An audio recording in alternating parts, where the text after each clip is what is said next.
Good morning, salutations, and how did you sleep? I have no eyebrows again. Just a second. Can't do this without eyebrows again.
Okay.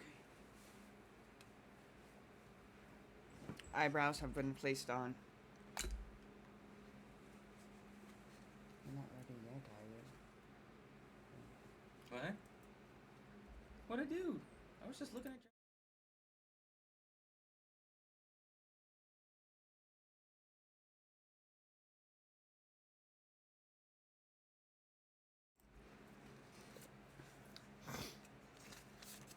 No, you're not. Today is September 19th, and let's get started. Full joy. These things have I spoken unto you, that your joy might be full. John 15:11. Remember that the truths I teach you have all been given to you too, as to my disciples of old, with the idea of giving you that overflowing joy. Search for the joy in life, hunt for it as for hidden treasure, laugh and love. Delight yourselves in the Lord. Joy in me, full joy. It was I wished my disciples to have. I intended them to have it. Have they lived my teachings out in their daily lives, they would have had fullness of joy.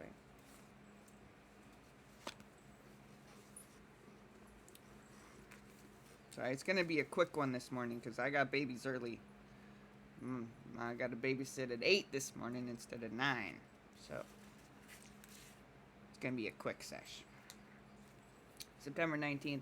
There is a mighty battle going on for control of your mind. Heaven and earth intersect in your mind. The tugs of both spheres influence your thinking. I created you with the capacity to experience foretastes of heaven.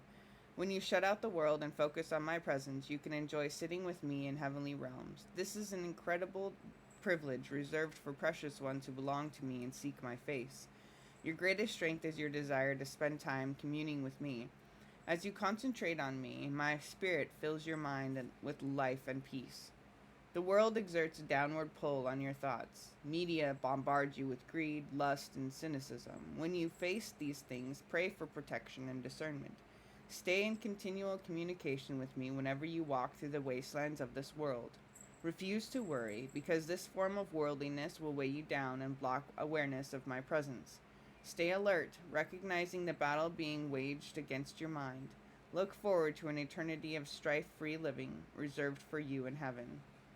The scriptures to support this are Ephesians 2:6, Psalms 27:8, Romans 8:6, and 1 John 2:15 through 17.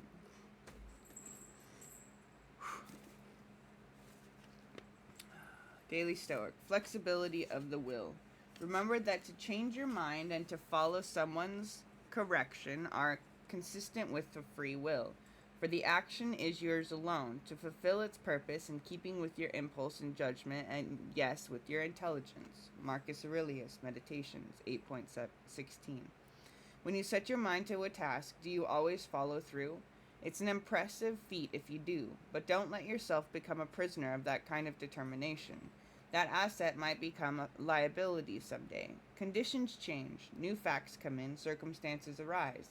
If you can't adapt to them, if you simply proceed onward, unable to adjust according to this additional information, you are no better than a robot. The point is not to have an iron will, but an adaptable will, a will that makes full use of reason to clarify perception, impulse, and judgment, to act effectively for the right purpose. It's not weak to change and adapt. Flexibility in its own kind of is its own kind of strength. In fact, the flexibility combined with strength is what will make us resilient and unstoppable. Oh, that's fallen. All right, last thing. Quarterly. September 19th, laid to rest. Read Mark 15:47 or 42 through 47. Not too far. Jumped right into Luke. 42 through 47. And now when the evening had come, because it was the preparation, that is the day before Sabbath, Joseph of Arimathea, and right here it tells you that was Friday. Jesus died on Friday. And now when the evening had come, because it was the preparation, that is the day before Sabbath, the day before Saturday, Joseph of Arimathea, an honorable council member who also was waiting for the kingdom of God, came and went in boldly into Pilate and asked for the body of Jesus. This was some rich man, Joseph of Arimathea. And Pilate, wondering if he were already dead, and calling unto him the centurion, he asked him whether he had been a while dead. And when he learned it from the centurion, he gave the body to Joseph. And Joseph bought fine linen, and took him down, and wrapped him in the linen, and laid him in a sepulchre which was hewn out of a rock, and rolled a stone against the door of the sepulchre. And Mary Magdalene and Mary the mother of Jesus and Mary Magdalene and Mary the mother of Joses beheld where he was laid. It does not say Jesus. It's Joses. What is the significance of Joseph of Arimathea's intervention, especially since all of Jesus' disciples were nowhere to be seen? After all that drama, the more mundane things happened next. For starters, dead people always had to be buried, but several factors in what follows are quite touching spiritually, and others are extremely important historically. In this passage, Joseph of Arimathea appears for the first and last time in the Gospel of Mark.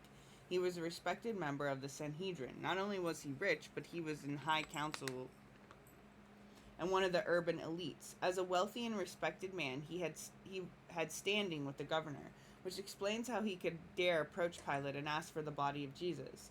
It is a touching detail that a member of the council took such interest in Jesus' burial. Meanwhile, where were Jesus' trusted disciples in all this? One historical detail of extreme importance here is the verification of the death of Jesus. Mark 15:43 tells of Joseph's request for the body of Jesus, but Pilate was surprised to hear that Jesus was already dead, as it would take days for the people to die on the cross, bleeding out and suffering from the pain and broken bones. They literally would break their legs to get them to die faster. He therefore summoned the centurion in charge of the crucifixion and asked if Jesus was dead already. The centurion confirmed that it was so. This is important because the later claim by some that Jesus did not die on the cross but only fainted. The testimony of the centurion to the Roman governor directly counters that assertion. The Romans did, after all, know how to execute criminals. Joseph brought a linen shroud to wrap Jesus and laid his body in a tomb hewn from rock. The tomb was large enough to walk into.